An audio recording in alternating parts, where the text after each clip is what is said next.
Welcome to another episode of WireWheel's Privacy Roll-Up, a weekly recap of newsworthy privacy updates from our CPO Rick Buck.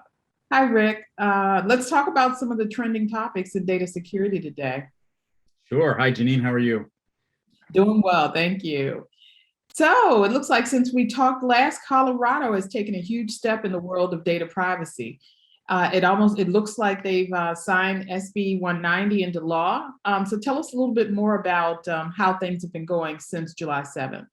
Yeah, so thanks for bringing this one up. So Colorado is state number 3 to pass a state privacy law.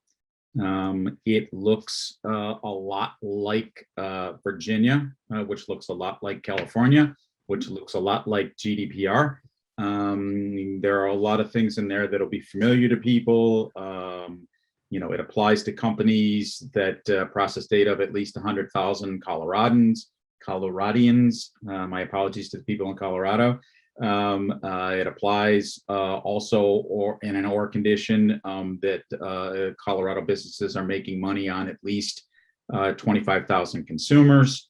Notably, it does not have a private right of action. It has, rights assigned to it, many of the rights that we have heard over and over again, but, right to access, right to correction, right to deletion, right to opt out of processing for targeted advertising or the sale of your information or profiling. There are exemptions for employee data. There are exemptions for de-identified data. There are exemptions for publicly available information, and of course, data governed by other laws such as HIPAA or COPA or Gramm-Leach-Bliley and things like that. Like GDPR, it has obligations to include notice and transparency. There's the notion of collecting data that is only necessary. There's the concept of data minimization. Secondary use requires consent. Reasonable security measures are an obligation to protect the data.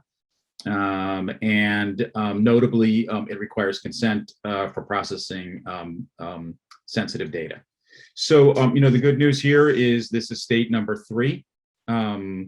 Ohio is in the batter's box with a similar law. 15 other states, including Connecticut, and Florida, and Washington, and Arizona, and a bunch of others, have struck out. But it doesn't mean that there aren't more coming. There, I think, still 2 or 3 others that are still in committee. We'll see what the state count looks like in the next couple of weeks once we get through the doldrums of summer. But I think it's all good. It's raising the conversation about the way in which we should be collecting and protecting data. So yet another state on the docket, and I'm sure there'll be more to come. I'm sure it's like one state at a time, but they're coming, right? Yeah. Great. Well, aside from that, it sounds like there's also been some activity in California. I hear recently that the Office of the Attorney General of California has added some, what some people call game changers, to their FAQs page. Tell us a little bit more about that one. Yeah, so there is a technology, I will call it, called global privacy controls. Global privacy controls are signals that are delivered through a browser that enable an opt-out request to be sent and then received and honored on the website side. Last week, the California Attorney General's office updated their FAQ page for CCPA, and that got a few people's attention. What got people's attention is that the FAQ page says that GPCs must be honored by covered businesses. While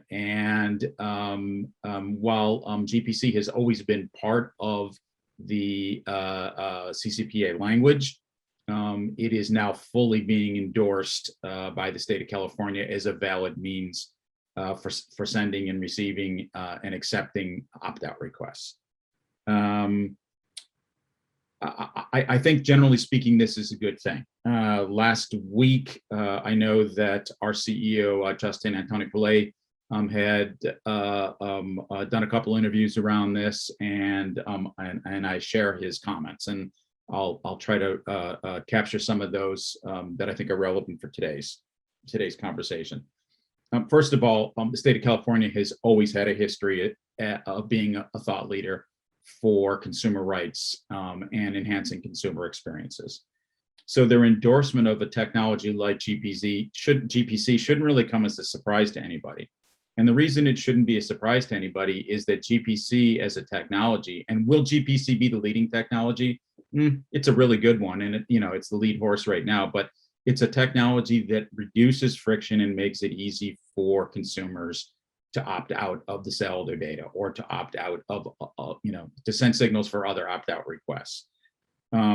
California endorsing this, I think, is a great move in that, I think it will have influence on other legislation going forward. We've already seen this with the Colorado bill. I believe it's also in the pending Ohio bill that's next on the docket. As a legitimate and safe way for opting out. I think now that we're seeing it in certainly in 2 states, it's not going to be surprising to me to see other states, or maybe even federal legislation, adopt this kind of technology. Really, the heart and soul of this is that any technology that reduces friction for consumers to be able to exercise their privacy rights is something that we should be thinking about. This is all sort of part of the privacy by design mentality, whereby users shouldn't have to do something for the data to be private. It should be built into the tools that they use, and in this case, a browser. And I think we're going to start to see much wider adoption of this. This concept is not new. It's picked up some speed and some energy and attention this week, and I think that's a great thing. So anything that moves the needle forward on being privacy forward and putting the consumer at the center of the equation, reducing friction points in people's ability to exercise their privacy rights, I think is a great thing. So I'm glad to see this is getting some attention. I'm definitely glad too. And, one thing that I heard in all of this, definitely knowing that California is definitely a forward-thinking state and very consumer-centric, but I heard the word federal in there. So I'll be waiting to hear, more on the federal level and how that emerges. Yeah, the pendulum seems to be swinging back and forth on people's opinions on whether we will see a federal law anytime soon. It's a very complicated discussion, but we'll save that topic for another session. Yeah, definitely. Well, as usual, thank you so much for the wealth of information around privacy. I wish we could talk longer, but we're saving some for weeks and episodes to come. So I want to just let everyone know, thanks to our viewers for tuning into WireWheel's weekly privacy roll-up. If you have any questions that you'd like for us to answer for you, please reach out to marketing@wirewheel.io and we'll get right back to you. And also be sure to like this video and subscribe to WireWheel's YouTube channel as well. Again, thank you for your time today, and thank you, Rick. We really appreciate it. As always, my pleasure, and thanks all for listening. We'll see you next week.